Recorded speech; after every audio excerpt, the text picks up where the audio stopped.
Welcome. Attention, please. Welcome aboard.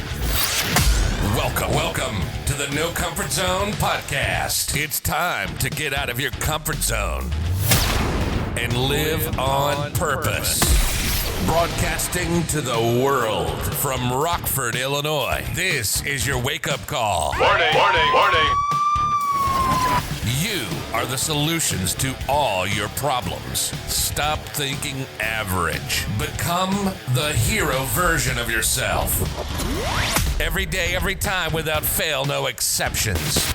It all matters. You've entered the No Comfort Zone. Let me tell you something you already know. The world ain't all sunshine and rainbows. It's a very mean and nasty place, and I don't care how tough you are, it will beat you to your knees and keep you there permanently if you let it. It's about how hard you can get hit and keep moving forward, how much you can take and keep moving forward. That's how winning is done. Now, if you know what you're worth, now go out and get what you're worth. But you gotta be willing to take the hits and not pointing fingers saying you ain't where you wanna be because of him or her or anybody. Cowards do that, and that ain't you. You're better than that.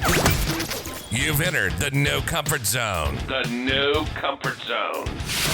It's time for a reality check. Welcome back. This is Dan Brzezowski with another episode of the No Comfort Zone. Hey everybody, I'm driving back from my day job, and I'm on my way to transition into my household to be a great husband and hang out with my wife and just hanging out. So I don't want to bore you with the details of my life, but I do want to let you know some of the experiences I had and how that might help you get out of your comfort zone and find your purpose. It wasn't long ago that I faced some major challenges in my life, and I soon realized that if I didn't make changes, I was going to die. That's right. Not maybe at the moment or nothing life-threatening, but in time I was going to die. Really terrible. The most worst medical news you could ever hear is you're getting old. And I got that news, and I was 47 years old at the time, and it wasn't nothing life-threatening. Easy for me to say.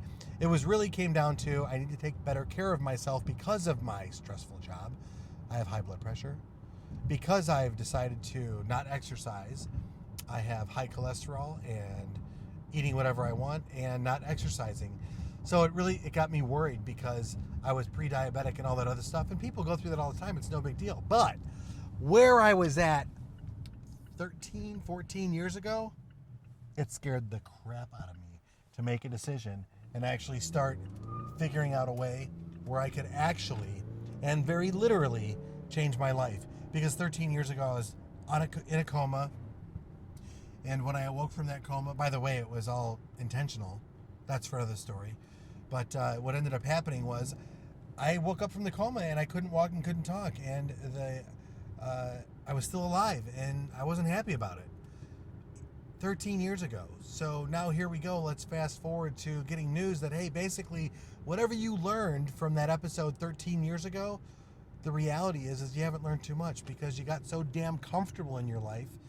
Yeah, you've got some little success here. You fix this problem and that problem, and life's just going along and everything's and then all of a sudden I realize, man, I haven't been living the last 13 years. I've been surviving.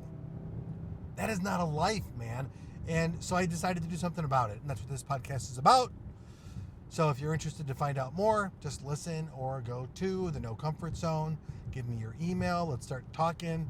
Let's see what we can do. And maybe I can help you get out of your comfort zone and find your purpose as I have found mine, which is to basically help you and anyone else who listens. Because I did find out that following this formula that I created, life became a little magical for me. And I'll briefly touch on it now. How's that for content distribution? What I ended up doing was I found out that by being aware of my surrounding and where I was at was a big part of where I was at in my life. I thought I was successful, but the doctor told me basically I wasn't. Then I looked at my temperament and the people around me. They were enabling me and trying to be nice to me because I was in such a place where I was whining all the time. I was complaining about my life and my lot. I was upset because I didn't have the things in life that I thought I should have. I was miserable, but I was in love with my wife. I was happy with my kids. Not all of them, but I'll be honest. And the truth be told is I had so much more to give than what I was giving. So I really needed to identify what was success and what was failure. And it's the darndest thing, I actually wrote down what my successes were and what my failures were. And I started to see create a real identity of, man, there's some things that people thought I was successful at that I actually failed at. And I maybe talked about that in one of the other podcasts. But what I ended up doing was this. Instead of actually living in the success that I thought I had, I looked at my failure as a motivator to get me moving. Success wasn't my motivator. It was I didn't want to fail anymore. I didn't want to die miserable with these dreams in my heart to help people. I wanted to be a better human being. I wanted to be a better husband, a better employee, and I decided to get hyper-focused and created a plan. I identified exactly how I got there, and I identified exactly what I wanted. Crystal clear. I wrote it down. Then I made a decision. I cut off any or all other options of what I was willing to do and not do, what I was willing to give up in order to be successful. And I have to tell you that it was amazing, the feeling I got when I made the decision and started to visualize in that moment what was going on in my life and what was going to happen. And it was scary. It was so scary for me, like, oh my gosh, I'm committing to something that's going to change my life. And then I took massive action. And in what I took the massive action in was simply this. Anytime I got a little comfortable, I did something to get uncomfortable.